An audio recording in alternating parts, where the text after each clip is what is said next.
In May 2019, I made a decision and I decided I was going to stop cutting my hair. I'd had my hair short for quite a number of years.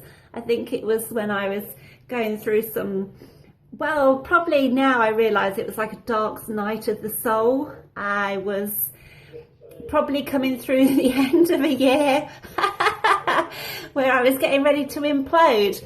Well, I didn't implode, but I think cutting all my hair off at that point was probably the start of it. So that would have been, I'm going to say, December 2014. All the hair was off. It was long. It all went. And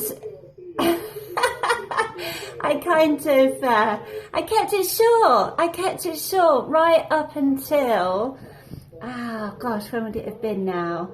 I would say 2018. I had it really short. And then that was the year that my husband died.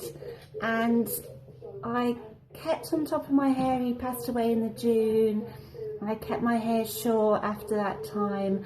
And then it rolled forward, as years do. And I found myself in May 2019. And I thought to myself, you know what, I'd read an article and it was talking about how much power there is in your hair, and I think women especially, we have so much power in our hair and we maybe don't even realise. And I was like, oh my gosh, you think about Samson and Delilah, she made him cut his hair, and when he cut his hair he lost his strength. And I thought to myself, do you know what, how many women cut their hair off when they feel like they're kind of losing sight of who they are? Oh, they feel like they're losing control, and it's like they want to redesign themselves, but maybe if you pull it all away, it is that whole losing control, losing your power, giving your power away, and your hair is like symbolic of doing that. And I thought to myself, no, I am not going down those paths anymore. I am going to reclaim my power and I'm going to grow my hair. So I did.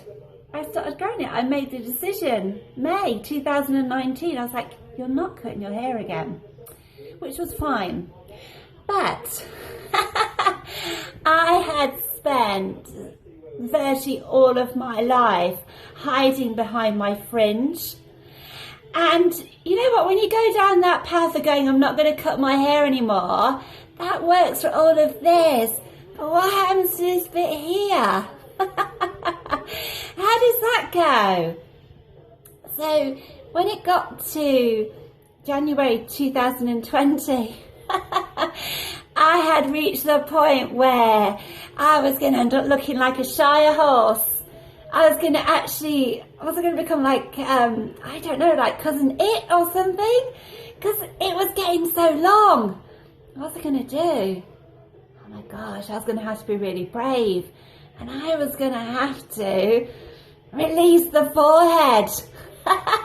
This was such a big thing for me, because I would say probably from the age of 6, I'd never been a big fan of my forehead. I didn't get it out in public. It was hidden away. And I actually had to unleash it. So I had to, oh my gosh, start growing my fringe out. And it was such a big moment. But you know what? I actually came to realise I really do like my forehead. And I don't know why I'd hidden it away for so long. And actually growing my fringe out was so liberating. And it was like this wild woman who'd obviously been bubbling under for years and years. She obviously was there. It was like growing my fringe out. It's this next evolution of this wild woman coming forward. I look at my hair now and I absolutely love it. The longer it's got, I mean, it's always been quite sort of wavy, curly, but it's like it's taken on this. It should have twigs in it. It should have leaves in it. And at points it does. When I go in the undergrowth, I come out and I got all sorts in there. Which is, I love.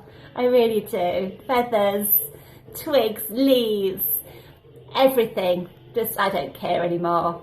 So it has this lovely kind of curl to it. It has this unkempt nature about it, which I love. My hair is an extension of me. It is, I've had so many years where I was like, oh my God, I was battle with my hair. But it's like I feel like I've grown into it now, and I absolutely love it.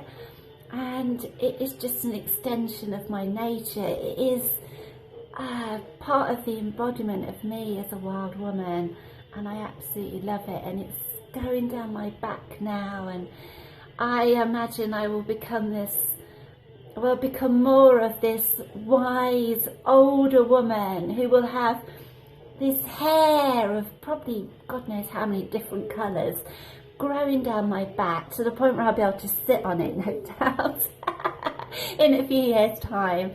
And I would just love it. And it is so full of so many tales of my life that have not been told yet. So yeah, I love my hair.